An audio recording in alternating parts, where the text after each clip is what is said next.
안녕하세요. 저는 문화인류학을 공부한 정진웅입니다.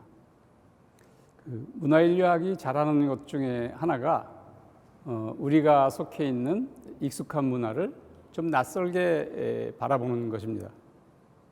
그래서 오늘은 우리 사회에 널리 퍼져 있는 노년에 대한 어떤 차별적인 시선들, 이런 것들을 좀 면밀히 살펴보려고 합니다.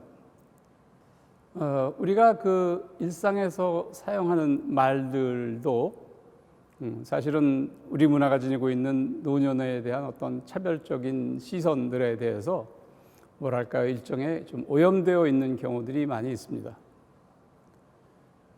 틀딱, 연금충 이렇게 명백하게 노년을 비하할 의도를 지닌 말들도 있지만 사실은 그 이외에도 노년을 비하하는 무의식이 담긴 말들은 굉장히 다양합니다. 그래서 오늘은 우리가 사용하는 말 중에 가장 흔히 접하게 되는 이 노인이라는 말에 담긴 어떤 우리 사회의 차별적 무의식을 살펴보려고 합니다. 자, 노인은 누구를 가리키는 말일까요? 우선 떠오르는 답은 나이가 많이 든 사람, 이런 답이겠죠. 그런데 전직 대통령, 혹은 무슨 재벌 회장, 이런 사람들은 나이가 많이 들어도 사실 우리가 노인으로 부르는 경우는 거의 없습니다. 시쳇말로 좀 잘 나가는 노년들은 나이가 들어도 회장님, 의원님, 이런 식으로 이제 되게 불리게 되죠.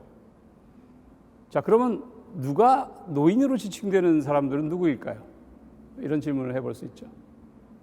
좀 면밀히 살펴보면 나이가 들고 동시에 사회적인 성취에서 멀어지고 또 궁핍하고 그래서 좀 별 볼 일 없는 익명의 존재, 이런 분들을 우리가 노인이라는 말로 되게 지칭하곤 합니다.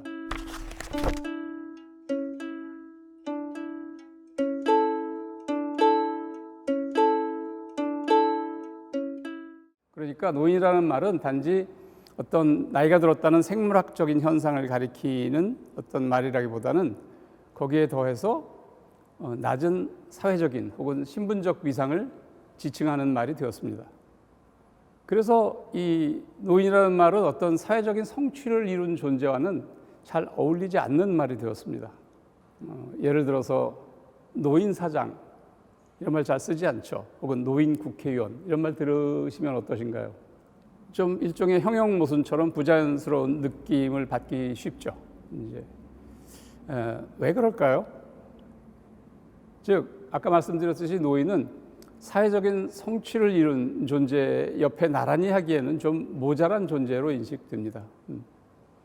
그래서 같은 이유로 우리가 여성 지식인, 이런 말을 자연스럽게 쓰고 게이 지식인, 이런 말도 쓰지만 노인 지식인, 이런 말은 잘 들어볼 일이 없는 경우죠. 자, 이렇듯 노인이라는 말의 어떤 부정적인 느낌이 굉장히 강하다 보니까 그 말과 동행하게 되는 말들의 의미도 부정적으로 채색되는 현상이 벌어집니다. 가령 독거노인, 이런 말 들으면 어떤 이미지를 떠올리시게 될까요?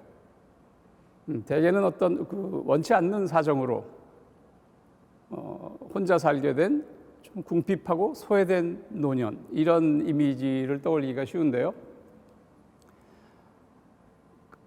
그래서 독거노인이라는 말에서 예를 들면 굉장히 값비싼 고층 아파트에 혼자 사는 부유한 노인을 떠올리기도 쉽지 않은 게 사실입니다. 하지만 독거의 즐거움이라는 책 제목이 있어요. 이제 그 경우에서 보듯이 독거라는 것은 단지 혼자 산다는 의미이고 거기에 어떠한 부정적인 의미도 담겨 있지 않죠. 다만 독거라는 말이 노인이라는 이제 이 부정적 의미를 담은 말과 결합하면서 이제 독거라는 말에도 부정적인 의미가 더 씌워졌다고 할 수 있겠죠. 사정이 이렇다 보니까 우리는 이 노인이라는 용어를 일상에서 쓰면서 살게 되는데 그렇게 지시되는 대상들에게 굉장히 부정적인 의미를 더 씌우게 됩니다. 우리가 특별히 달리 결심하지 않는 한 노인이라는 말을 쓰고 살면서 그 그 말을 쓸 때마다 본의 아니게 노년 차별에 동참하고 있다, 이렇게 말씀드릴 수 있겠습니다. 자, 우리는 모두 노년 차별주의자라고 제가 또 주장하게 되는 두 번째 이유는 우리 사회가 노년을 좀 모자란, 좀 열등한 존재로 바라보는 어떤 시선이 있는데 우리 모두가 그런 시선을 공유할 수밖에 없기 때문입니다. 몇 년 전에 반영되었던 꽃보다 할배라는 TV 예능 프로그램을 통해서 이 점을 좀 살펴보겠습니다. 꽃보다 할배 프로그램은 한 70대, 80대 나이의 이 노년 남성 배우들이 유럽을 여행하면서 보여주는 어떤 그 도전 정신, 학구열, 배려심, 이런 것들을 잘 조명했다고 사실은 칭찬을 받기도 한 프로그램입니다. 그런 장점이 있지요. 하지만 문제는 이 프로그램에서 출연하는 노년들의 부정적인 특성도 반복적으로 강조된다는 점입니다. 가령 배우 이순재 씨는 걸음이 아주 빠른데, 그래서 일행이 이동할 때면 잠깐 후 보면 앞서 나가고 있어요. 그러니까 이 일행의 안내역을 맡은 배우 이서진 씨를 굉장히 힘들게 합니다. 그리고 이제 그럴 때면 화면에 이렇게 직진순재, 이렇게 자막이 나오죠. 자, 이런 직진순재는 어떤 존재인가요? 일행이 함께 이동하는 상황에 대한 어떤 판단력도 좀 부족하거나, 아니면 같이 걷는 다른 일행들에 대한 배려가 부족한 존재, 즉 지적이나 혹은 윤리적으로 열등한 존재로 드러나는 거죠. 또 한편 배우 백일섭 씨는 이제 평소에 무릎 통증이 있어서 계단 올라가는 것도 힘들어합니다. 근데 어느 지하철에서 이제 이 캐리어를 들고 계단을 많이 올라가야 되는 상황에 맞닥뜨립니다. 그래서 그 상황에 짜증이 난 백일섭 씨는 갑자기 그 캐리어를 열더니 부인이 여행길에 먹으라고 싸준 커다란 이렇게 장조림 반찬통이 있는데 이걸 꺼내서 그냥 발로 차서 지하철 승강장에 버리고 갑니다. 저는 그 장면 보면서 좀 당황스러웠어요, 사실은. 근데 이제 그런 장면이 그대로 방영되죠. 자, 이것도 사실은 어떻게 보면 윤리적인 감수성이 굉장히 모자란 어떤 노년의 모습이 이제 부각되는 거죠. 그런데 만일 상대적으로 젊은 배우인 배우 이서진 씨가 백일섭 씨 같은 행동을 했다면 어떤 일이 벌어졌을까요? 무엇보다도 우선 그 장면이 편집되지 않고 방영될 수 있었을까요? 아마 편집되었겠죠, 그렇죠? 혹시 만에 하나 방영이 되었다면 또 어떤 일이 벌어졌을까요? 막 방송 출연 금지, 여기까지는 아닐지 몰라도 요새 분위기를 보면 SNS에서 굉장히 비난의 대상이 되고 질타의 대상이 되고 마녀사냥의 대상이 되는 것은 사실은 불을 보듯 명확한 일이죠. 자, 여기서 이런 질문을 하게 됩니다. 그러면 왜 백일섭 씨의 행동에 대해서는 우리 사회의 누구도 비난하거나 문제 삼지 않고 마치 아무 일도 아닌 것처럼 넘어간 것일까요? 그냥 단도직입적으로 말씀드리면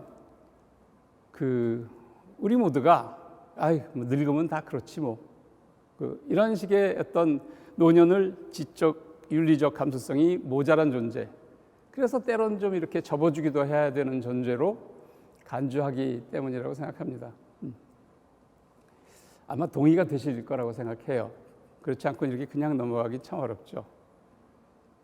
그래서 우리가 이런 TV든 어디든 매체에 약간 모자라거나 우스꽝스러운 노년의 모습에 이렇게 무심코 빙긋이 웃음 지면서 그런 장면을 볼 때 우리는 그 노년을 열등한 존재로 바라보는 우리 사회의 무의식을 공유하면서 노년 차별화에 동참하는 것이다 라고 얘기할 수 있겠습니다. 자, 이런 얘기를 하면 가끔 난 꽃보다 할배 나오는 노인들이 되게 귀엽고 좋던데, 이제 이런 반응을 접하게 되기도 합니다. 근데 이렇게 좀 어리숙한 노년의 모습을 귀엽다라고 하는 것도 우리가 그 노년을 동등한 지적 윤리적 주체로 보고 있지 않다는 것을 뜻하는 일이라고 생각합니다. 왜냐하면 귀엽다는 나보다 열등한 존재에게나 좀 마음 놓고 할 수 있는 말이지, 웬만큼 사실은 우리가 친밀한 관계에 있지 않으면 이 동등하거나 우월한 존재에게 쉽게 할 수 있는 말은 아니기 때문입니다. 그런 의미에서 이 별로 이렇게 친밀하지도 않은 이 노년 배우들을 등장시켜 놓고 할배라고 부르는 것도 어떻게 보면 우리 안에 있는 차별적 무의식이 드러나는 것이라고 할 수 있겠습니다. 자, 우리가 노년 또 체발주의자인 마지막이자 세 번째 이유를 좀 살펴보겠습니다.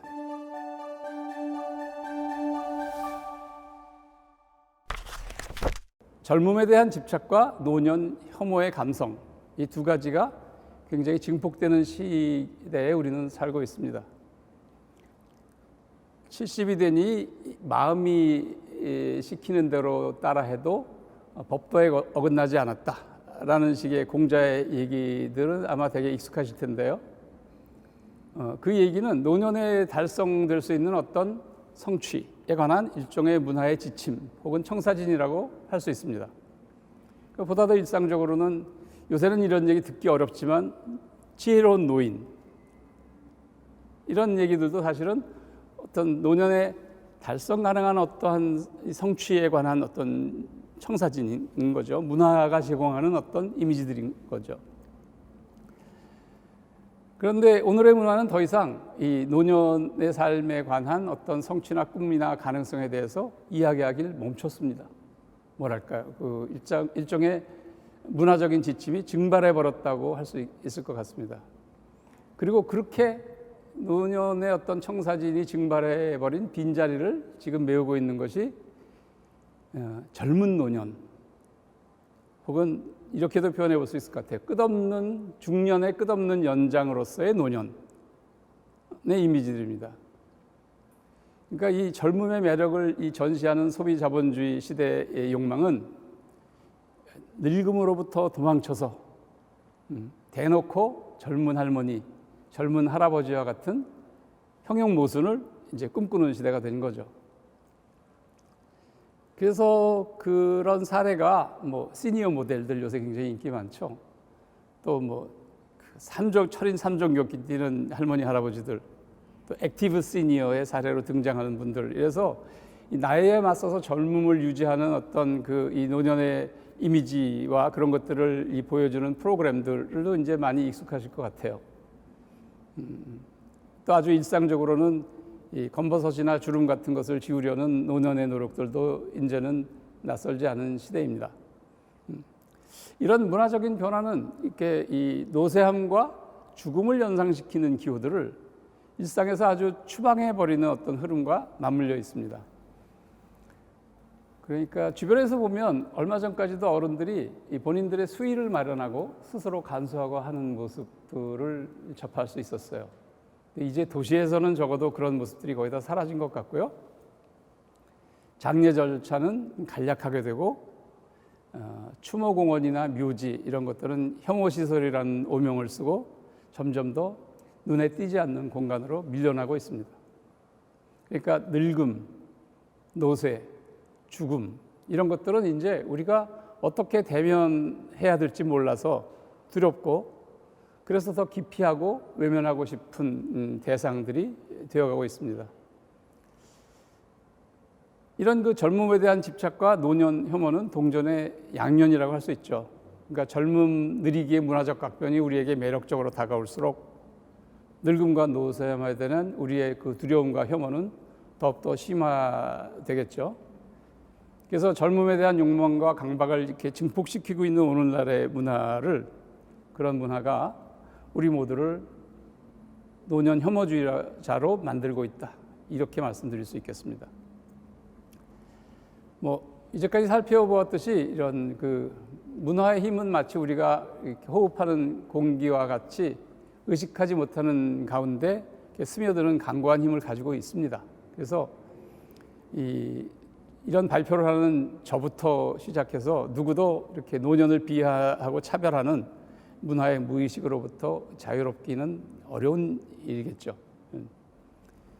그런데 그럴수록 노년 돌봄이나 노년 인권 신장을 위해서 일해 나가기 위해서는 우리 사회에 깃들어 있는 또 우리 마음속에 이 자리 잡고 있는 이러한 노년에 대한 차별적 무의식을 인식하고 그것을 극복하려는 노력과 감수성이 필요하지 않나 그렇게 생각해 보게 됩니다.